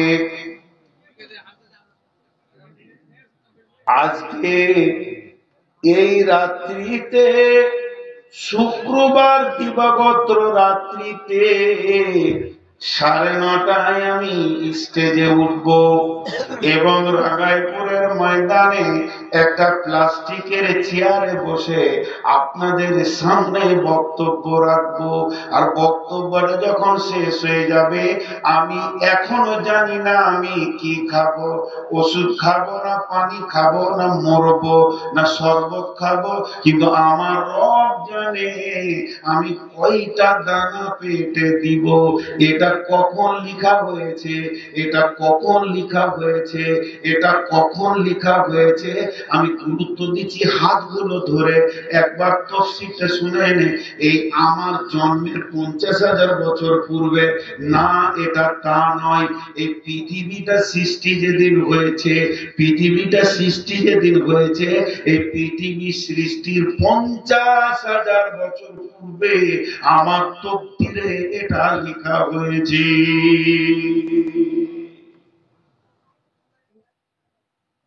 আচ্ছা ভাই, এটা খাসির বাচ্চা আপনার ঘরে হলো, খাসির বাচ্চা আপনার ঘরে হলো, ওর মাটাও আপনার ঘরেরই বাচ্চা, বকরিটা, ছাগলটা, চোখের সামনে খাসির বাচ্চাটা আপনার ঘরে হলো, হয়ে হয়ে হয়ে হয়ে আস্তে আস্তে সে 20-25 কেজি 40 কেজি বড় হলো।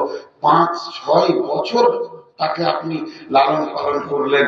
আর আমার মেয়ের বিয়ের জন্য ওই পাড়া আপনার বাড়ি, এই পাড়া আমার বাড়ি, খাসিরটাকে দাম করলাম 16,000, 17,000, 20,000 যা হলো টাকা দিয়ে দিলাম। হজরের নামাজ করে নিয়ে এসে খুঁটিতে বেঁধে রেখেছি। কসাইকে বলছি মাংসটা বানা। আমার মহব্বত বেশি হবে না যার কাছে ছিল এতদিন তার কাছে বেশি হবে? তাহলে আমি যে পৃথিবীতে একজন প্রথম কে জানেন? আমি যে পৃথিবীতে একজন প্রথম কে জানে? আমার মা। মায়ের পর আব্বা, তারপর আত্মীয় স্বজন। কথা ঠিক বলেছি না? তাহলে নূর মোহাম্মদ পৃথিবীতে আসবে আজকে আমার 51-52 বয়স। তাহলে আজ থেকে যদি 53 বছর মাইনাস করে দেওয়া হয়, তাহলে আমি তখন কে ছিলাম? মায়ের পেটে ছিলাম। আরো যদি 9 মাস মাইনাস করে দেওয়া হয়, আমার মা বুঝে নিয়েছে আমার পেটে কেউ এসেছে। আব্বাকে বলেছে, ও আমার প্রেমিক স্বামী, আল্লাহ তোমাকে আমাকে গিফট করে দিয়েছে, এখন আমার সন্তান সম্ভবনে পৌঁছে গেছি। তাহলে প্রথমে জানলো মা, তারপরে জানলো আব্বা, আমার দাদা দাদি জেনেছে, আমার চাচা ফুফু জেনেছে, জানতে জানতে মামা মামি নানা নানি খালা ফুফি জেনেছে, পাড়া প্রতিবেশী জেনেছে, প্রাইমারি স্কুলের মাস্টার জানে না, তখন রাঙ্গাইপুরের লোক জানে না যে নূর মোহাম্মদ বক্তা আসছে। এদেরকে কোনো খবর নাই। আমার পঞ্চায়েত জানে না যে একটা আধার কার্ড লাগবে, একটা রেশন কার্ড লাগবে। ওইখান থেকে যেদিন আমি পৃথিবীতে এলাম, সেদিন আমার সাব সেন্টার জানলো একজন পৃথিবীতে এসেছে। আস্তে আস্তে 6 বছর বয়স হলো, প্রাইমারি স্কুল জানলো, একটা নতুন ছাত্র পেলাম। তারপরে হাই স্কুল জানলো, এরপরে মাদ্রাসা জানলো, এরপরে আল জামিয়া জানলো। যেদিন আমাকে মাথায় পাগড়ি বাঁধা হচ্ছে, সেদিন সমস্ত লোক দেখছে যে নূর মোহাম্মদ নামে একটা মাওলানা হলো। ধীরে ধীরে ইমামতি আর মাদ্রাসা শিক্ষকতা করতে লাগলাম। এরপরে আল্লাহ বললো, ওখানে কি তুই থাকবি, তোর ভিতরে আমি প্রভাব ভরে দিয়েছি, তোর ভিতরে স্পিকিং পাওয়ার দিয়েছি, দোকান থেকে বেরিয়ে জালসার ময়দানে নেমে যা। যখনই নেমে গেলাম, রাঙ্গাইপুরে লোক জেনে নিল নূর মোহাম্মদকে নিয়ে মসজিদের জলসা করব।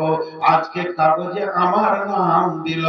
আমার আল্লাহ এখানে প্রশ্ন করছে, গোলাম রে, আজ থেকে 53 বছর আগে তোর মাও তোকে জানতো না। গোলাম রে, আজ থেকে 53 বছর আগে তোর মা বাপ তোকে জানতো না। বিশ্ব ভূমণ্ডল জানা তো দূরের কথা, তখন কে জানতেন? কে জানতেন? আমি রব তোকে জানতাম। কারণ পৃথিবী সৃষ্টির 50,000 বছর পূর্বে তোর তকদিরকে আমি লিখেছি। তাহলে আজকে যে এখানে খাবি, এই পর্যন্ত তোর কক্ষপথটা আমাকে তৈরি করতে হয়েছে। কোন দিকে ঘুরে মলবি হয়ে কোন দিকে জালসা করে আসবি, এটা আমি আল্লাহ একাই কন্ট্রোল করি। আমার পিএ নাই, আমার অ্যাসিস্ট্যান্ট কেউ নাই, আমার কেউ নাই। আমি কত বড় ক্ষমতাবান। তাই আমার আল্লাহ বলছেন, এবার আর একটা কথা শোন, সাজদায় পড়ে যাবি, এক্ষুনি রব বলে দেখতে শুরু করবি আমি কত বড় রব। একটা পুরুষ একবার বিবির সঙ্গে মিলবে, একটা পুরুষ একবার বিবির সঙ্গে মিলবে, একটা পুরুষ একবার বিবির সঙ্গে মিলবে তো 40 কোটি পোকাকে স্খলন দেবে। কেউ বলেছে 60 কোটি। বিজ্ঞানীরা বলছেন একটা পুরুষ একবারে ভালো তাগড়া জোয়ান যদি হয় তো 60 কোটি পোকাকে তার স্ত্রীর কাছে পৌঁছিয়ে দেয়। এবার 60 কোটির ভিতরে আমি 40 ধরলাম, আর 60ই ধরেন চাই 50 ধরেন, এতগুলি পোকা একবারে বের হয়। এক মিলনে তো বাচ্চা হয় না, বারবার মিলন হয়। আমি মেনে নিলাম এক মিলনই যদি বাচ্চাটা হয়, আমি যে মিলনে আমার মা বাপের ক্রসে আমি পৃথিবীতে এসেছি, সেই দিনের মিলনে ভিতরে আমার সঙ্গে 49,99,99,999টা পোকা আমার সঙ্গে এসেছিল। তার ভিতরে আমার আল্লাহ আমাকে মায়ের শুক্রাণুর সঙ্গে দিয়ে দিল। বাকিগুলো গোসলের পানিতে, পেশাবখানায় আর উজুর জায়গাতে ভেসে চলে গিয়ে মরে গেল। তাদের আধার কার্ড হলো না, তাদের পাসপোর্ট হলো না, তারা পড়াশোনা করলো না, তারা পৃথিবীর আলো দেখলো না। আমার রব বলছে, এতগুলির ভিতরে তোকে আমি মানব জীবন দিলাম, তোকে কি একবার শুকরিয়া করতে মন যায় না? তাই আমার আল্লাহ বলেছে, ইম্মা শাকিরা ওয়া ইম্মা কাফুরা। মন যায় তো শুকরিয়া করবি, না মন যায় আল্লাহ নাই বলে দিবি। কত তথ্য কথা আছে কোরআনের ভিতর। আল্লাহ বলছে যে তোর তকদিরকে আমি লিখেছি। তাহলে মা বাপের সম্পদটা কোথা যায়? খালি ওইটাতে ঘুরে আছে। একটা উদাহরণ দিব। রাঙায় করে কোন লোক 18 চাকা ট্রাক নেবে, স্টেট ব্যাংকে দরখাস্ত দিয়েছে আমাকে ট্রাক দেওয়া, লোন নেবে। কোম্পানি টাকা তুলে নিয়ে 17 দিন টাইম নিয়েছে তোমার ট্রাক এনে দিব। 16 দিনের মাথায় আপনাকে ফোন করছে, ভাই আপনার ট্রাক নিয়ে যান। খুশি, জুমার দিন ছিল, বলছে আমি বৈকালে আসছি, আজকে শুক্রবার তো। একটা ড্রাইভারকে বললো, শফিক জুমার নামাজ পড়ে যাবি তো ভাই, একবার মালদা থেকে ট্রাক টানতে হবে। সে ঠিক আছে। জুমার নামাজ পড়ে 5 কেজি দানাদার মিষ্টি নিয়ে এসে বলছে, ভাই সব খান, দোয়া করবেন যেন আমার বিজনেসটা ভালো হয়। ট্রাকের ব্যবসা করে। ইমাম সাহেব বয়স্ক মানুষ, হুঁশ টুস রাখে না, কারণ আগেকার লোক একটু সাদা সিধে মতো হয়ে চলছে। ও বলে দিলে, ভাই গাড়িতে যখন গ্রামে আনবে তো দেখবো তো আমরা, তো মোটামুটি 1 ট্রাক বালু নিয়ে আসি। আপনারা বলেন ট্রাকে বালু আসবে? ট্রাকে বালু আসবে? আচ্ছা এতগুলো লোক হ্যাঁ না বলে না, ট্রাকে বালু আসবে? আসবে না। কারণ ব্যাংক যে ট্রাকটা দেবে কি দেবে? চ্যাচিস আর ইঞ্জিন, বডি নাই, চ্যাচিস আর ইঞ্জিন দেবে। কথা ঠিক বলেছি না? বলছি। এবার ওইটাকে নিয়ে যে ভালো একটা গ্যারেজে লাগাতে হবে। গ্যারেজ মিস্ত্রি এসে আপনাকে বইয়ে ছবি দেখাবে কোন বডিটা নেবেন। এটা 2 লাখ, এটা 2.5 লাখ, এটা 1.5 লাখ, এটা 80,000। আপনার যেটা পছন্দ হলো ঠিক মেরে দিলেন। ও বলবে ভাই 2 মাস লাগবে, যাও তুমি বাড়ি। এরপরে ওই বডিটা পুরো চ্যাচিসে যখন চেপে যাবে, কেবিন টেবিন রেডি করে এসি লাগিয়ে, এবার বালু আসবে কি আসবে না? তো গাড়িটাকে বাড়িতে নিয়ে এসে একদিন এখানে ডলিতে রেখেছে। গায়ের লোক দেখছে, কারবে অমুকে, ভালো ঠিক আছে। তো ওনাকে জিজ্ঞেস করছে ট্রাকটা কোথা থেকে পেলে, কোন দিক থেকে নিলে? তো বলছি স্টেট ব্যাংক দিয়েছে। খুব ভালো করে কথা বলেন আমার সঙ্গে। ওনাকে জিজ্ঞেস করছে কোন ব্যাংক থেকে নিলে? তো কোন ব্যাংক থেকে বলছে? তো গায়ের লোক যা দেখছে ওটা কি স্টেট ব্যাংকের মাল দেখছে? ও তো ভিতরে ঢুকে গেল। যেটা ব্যাংকে দিয়েছে সেটা দেখতে পেয়েছে না গ্যারেজেরটা দেখছে? তারপর গ্যারেজের নাম করবে, স্টেট ব্যাংক থেকে পেয়েছে। গ্যারেজের নাম নিবে না। কেন?